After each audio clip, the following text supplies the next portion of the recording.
Welcome to King County Connects, a program where we connect you with the important issues in our region. I'm Enrique Cerna. There are hundreds of children in the foster care system in King County. Many move from placement to placement as their case makes its way through the courts. But if they're fortunate, they have one person who stays with them, a court-appointed special advocate, or CASA. We're talking today with CASA Dependency Program Manager Michael Griesedick and also CASA Supervisor Ann Williams. Welcome. Good to have both of you here. This is such an important program for young people that are in the foster care system, but also that are young and 12 and under. Michael, you're relatively new in this job. You've been in it for about 5 months. You used to be at the Attorney General's office, kind of on the other side of things. So, but you're well aware of what CASA is all about. I am. I was an Assistant Attorney General representing the department in dependency cases where there had been allegations of abuse or neglect and the court became involved. In that role, I worked in many cases over those years with a volunteer CASA and in King County with the attorney that was also assisting them in court. And so I had a first-hand opportunity to see them and the important role that they play in these children's lives.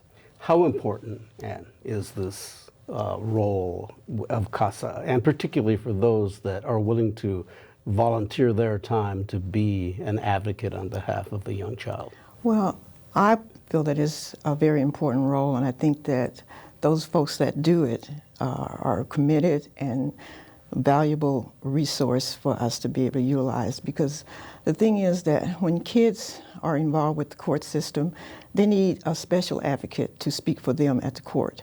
You know, we have children that are from birth till 12 and beyond, and those kids need somebody to speak for them. So it takes really kind of a special person willing to step up and to be a volunteer in all of this. We'll talk about that more in a minute here, but let's talk a little bit about the history of CASA itself, because this is a program that started here in King County, although it does, and it's gained a national reputation. That's correct. Yeah, it did. The program itself is about 42 years old. It started here in King County with a judge, and I'll mispronounce his name likely. David Sukup. Sukup, yes. Exactly. And he was doing these types of cases, dependency and child welfare cases, and found that he needed a voice in the courtroom to talk with him about the best interests of children that he was needing to decide and make very important decisions about. He reached out to some friends, and some volunteers began to sort of evolve.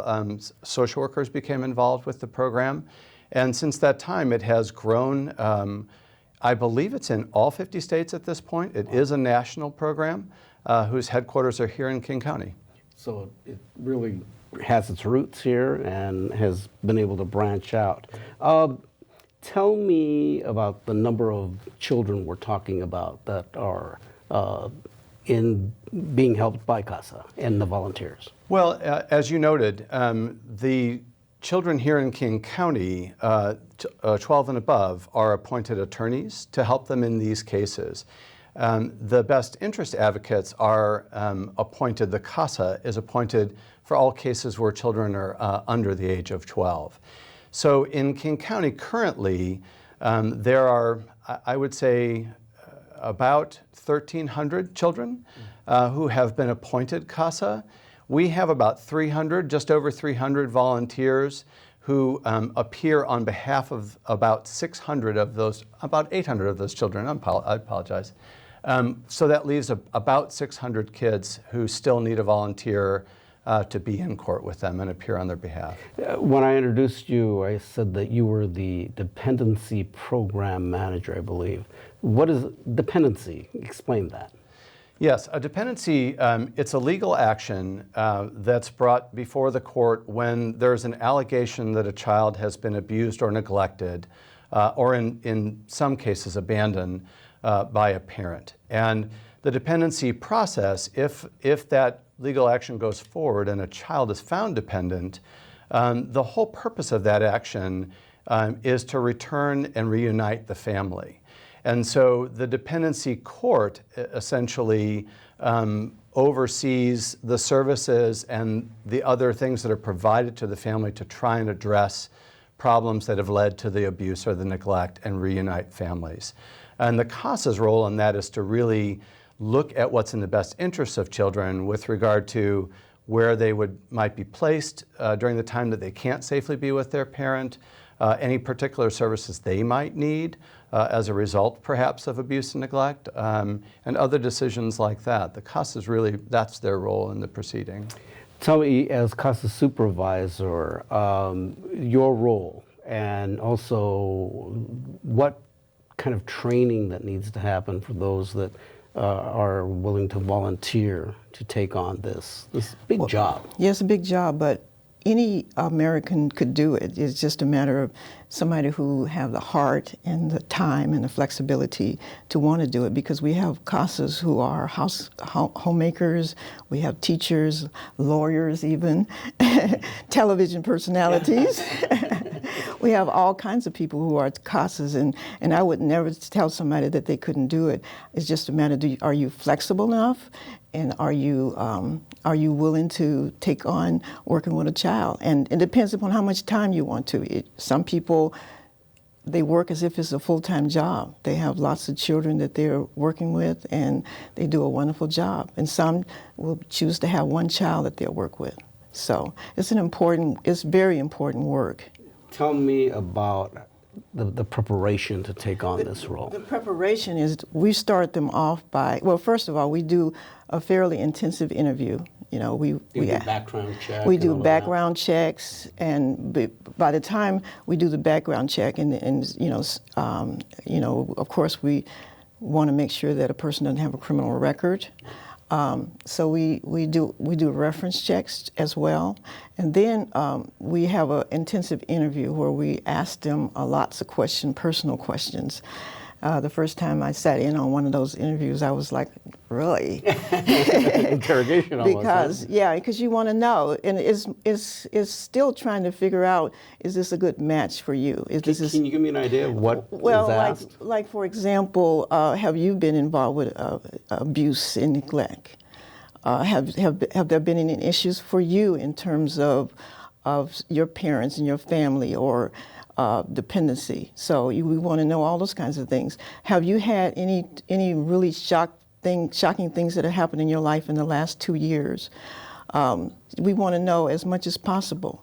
So, and most people, which is interesting, they share. They tell about a child who they may have had who was a part of the drug addiction, who almost died. They talk about a parent who wasn't there for them, but they also talk about how they got over that. They talked about how they're still healthy and they still have the capacity to help someone. So are you expected to come to every either court appearance or meet on a weekly basis? Do you get involved with maybe their parents as well? No, we expect them to come to court, but everybody can't come to court all the time.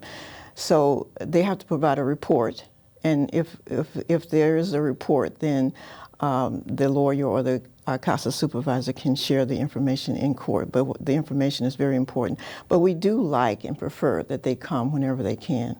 And most of the time they do come. I got to tell you, I had one of the best days this week, because I did the afternoon court session, and we had 4 cases that went before the judge. We had 4 CASAs, and when we don't have a CASA, we say it's pending. I didn't have to say it's pending at all. I was just so excited because and all of the CASAs had something really important to tell the judge, something that made a difference in terms of what was going to happen with these kids. That progress was being made. That progress was being made. It's a positive type of thing. Progress looks different for different cases. Sometimes progress means that at the end of the day, they're going to be adopted by a good family.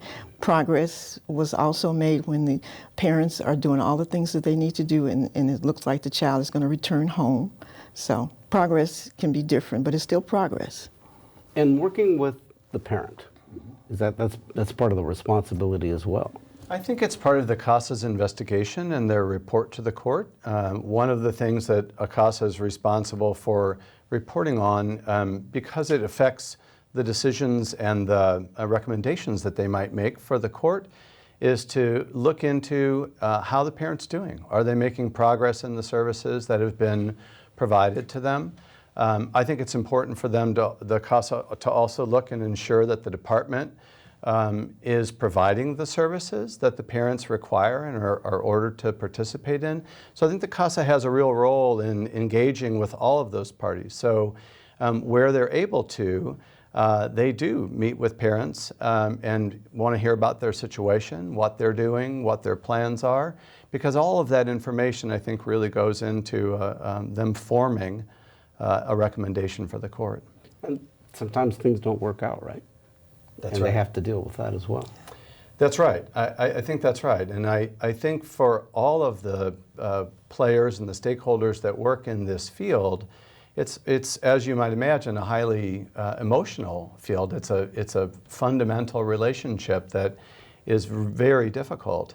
And I think the CASA, in needing to make a recommendation, for example, that a child can't go home to their parent, that it's time that we find another possible permanent home for this child, it's a very challenging decision, but one I think that's supported by CASA supervisors in making that determination, the attorneys that work with the program, and other players and stakeholders that they speak with during their investigation. If you were to tell somebody in the public about why it's important that maybe they consider taking on the role of volunteering to become a CASA, what would you say?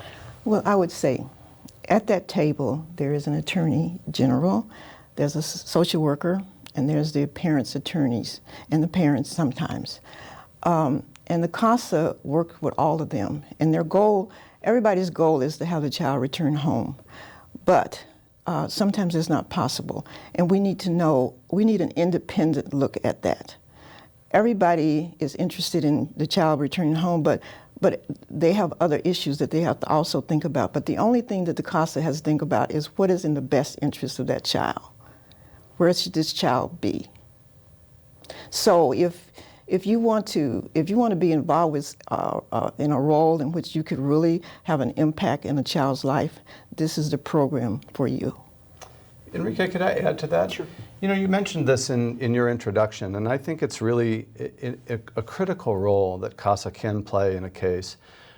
We have amazingly committed social workers that are involved in these cases, the parents who are clearly love their children and want what's best for them as well. But I think what you spoke to is what we see a lot, and sometimes because of the nature of this work and the number of people that move through the work, the CASA is often the most consistent adult person in that child's life over the course of what can be a 2 and 3 year process. And to know and be able to count on that person coming in and being for them and advocating for them in small and big ways.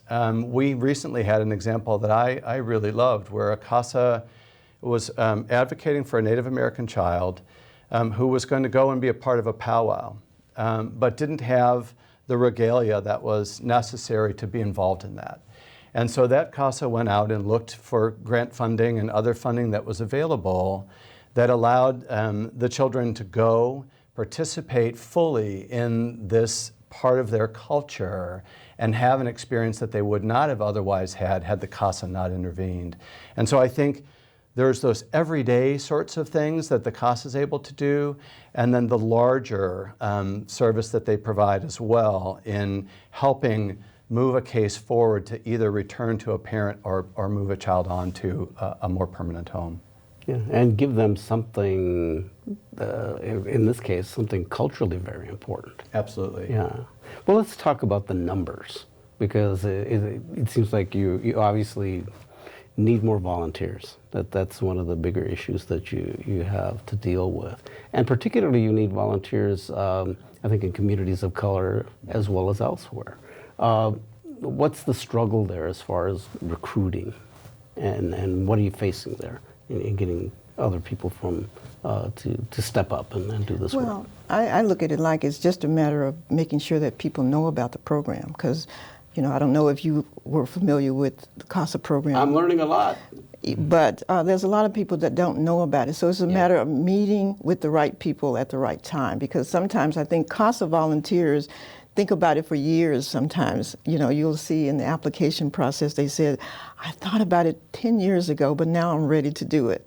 So for us, it is about getting the word out and making sure that we are in the communities of color so that they know about it and they know where to come to get involved with the program. So that's, I think, is the biggest deal, because we do get volunteers, because we have the challenge of not only getting volunteers but retaining volunteers, because it is emotional work, and people move on. Some people stay for years and years, but some people, they need a break. So you have to always keep looking for new volunteers to replace those. And you're looking, when we're talking about diversity, there are other issues here that you mentioned before to me about I think that's absolutely right. I mean, I think Ann is right on, and you've noted yourself that the statistics establish that really there's a disproportionate number of children of color that are involved in the foster care system. I don't think there's really much dispute about that. And I think there's systemic efforts to address the disproportionality.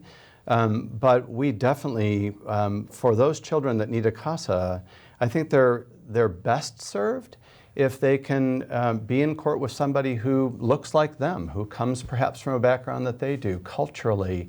I think we have diversity issues, gender issues that are coming up for some children that we need to be really sensitive to. And however well-meaning a CASA might be, someone who's maybe lived that experience or currently lives the experience, could be a better advocate for that child. And so we do really want and welcome that wide diversity. I agree with Ann that I think a lot of it is just letting people know about our program and what CASA does. And when I recently came to CASA, I was surprised at how few of the people in my own social circles really knew what CASA was about. And so I think that's a real first step for us, is to get that awareness out there, be able to talk to people and talk about the commitment and find ways for them to be involved to the extent that we can. I bet you a lot of people don't even know what it stands for. Yes. Correct. Court-appointed special advocate, and that I think says what it's really all about in trying to reach out to those communities. What are you doing to try to reach out to the other communities that you need, where you need? We're talking more to people? you. Well, that's good. We're trying to get those folks to pay attention. But we are reaching out all over. One of the places that I'm going to be speaking at next Tuesday will be for Boeing retirees. Really? Yeah. Well, that makes lots of sense, actually. Yes. Yeah. So churches, of course, I've been to First DME Church for the men's group to talk to them, and got a chance to meet a lot of people there. So just identifying some folks. We're also trying to get our blurbs in newsletters and all over the state, because we even though we're King County, we end up having kids all over. Right. So. Well, and then the national effort is based here. It's obviously that's happening elsewhere around the country as well. Are you getting much help from, I guess, Latino community, the Asian community? Or are you targeting those folks, or are you working with people to get the word out there about them? We've really just got it started on our recruitment plan, but we do intend on identifying all those groups, but we do have to consider, our infrastructure and being able to, when we open the doors, to be able to facilitate these volunteers being able to be utilized as soon as possible. But we have a training that's coming up in October, and we have an orientation that's going to be on September the 5th. That if anybody is interested, they should come by and find out some more information about that. Sort of an open house, right? Ann, Yes. On September 5th? In order to get Yeah, some just to have understanding people about it. come in to learn something about it. So the training will be four Fridays in October. And so the next training won't be until January. So we want to get as many people in as possible for this training. Give me an idea of what the training is like. The training right now is actually conducted by all of our staff, because part of the staff, there's the social workers or the CASA supervisors, but they're also the attorneys. So we talk about how to do a report, we talk about cultural competency, we talk about just the disproportionality of the dependency system. And one of the things that I really like about the training and this program, it talks about as an example, dealing with the parents, and the parents might come into the system and they're on drugs or whatever, but and looking at them not as if they don't love their children, but looking at them that they love their children and keeping an open mind. That's one of the things that's threaded throughout the training, is keep an open mind. You never know when this parent is going to do what they need to do so that they can get their child back. So a lot of the training is about how to keep that open mind. And not make a rash decision. Right. And that's another thing about having people of color because it's not just about understanding the child, but it's also about having a better understanding of the parents. And, like Michael talking about the Native American kids, right. understanding something about their culture. So it's also about, African American kids and being able to deal with the parents in terms of understanding their culture. So it's about looking at the big picture with the child and what's best for them. Right, and I think it starts with child safety and assessing child safety. The curriculum that we train with is a curriculum that was developed by the National CASA organization and is fitted to a particular county or state where it's being used. So it has been adjusted for what our practice is and how things happen here. But I think the child safety underpins all of the curriculum.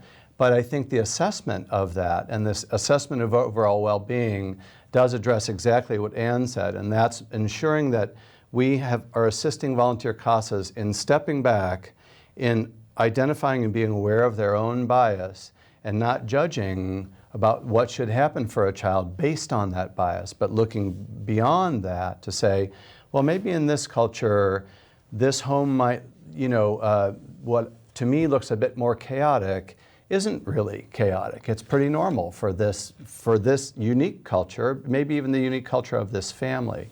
And so I think the training does a lot of work to try and, through case examples, to have people work through that. And this is the scenario, and how would you evaluate this? And then the CASA supervisors and trainers really work with the groups as they come through, and in ongoing training to try and understand that nuance and how to really address those issues that they need to report onto the court. What does this mean, especially, I guess, long term? Obviously, the focus is on the child, but in this case, too, is it just critical in order to make sure that they don't end up in the system later on in life? Because they've had somebody there to help them and get the parents back together or whatever. It seems like, without this, yeah, the child is in that situation where they could still be in the system. Yeah. Once Well, you let get me in, just it's add hard to get something out. else. The other important thing I want to make sure you know is that we assign CASAs up to 12 years old, but CASAs sometimes stay longer. I just did a case a couple of weeks ago where the person was an adult, was 21 years old, and the CASA was just leaving the case because she had some disabilities, and the CASA stayed with him. And another example is one that stayed with the child till she was 18, because she was the only person that was consistent in that child's life. So she didn't want to leave the child until she was well on her way. So she was 19 years old, and she was still with her. Wow, this says a lot about that person to do Yes. that. I absolutely think, I guess with regard to your question a little bit too, I was thinking about just sort of breaking sometimes that cycle that might be as a result of generational poverty or generational addiction and those sorts of issues. That was what I was trying to get at. I absolutely think it can have that impact where, and perhaps it breaks it for the family. It doesn't always mean just for that child, but that intervention, there are many parents who have their children returned to them who come back and work with us and work with the system in general to help other parents, to help them come to a place where they recognize the deficiency, recognize that they need to stop a pattern that is leading, to this intervention with their children, and they get their families back. And so I think that cycle can get broken really positively in that way.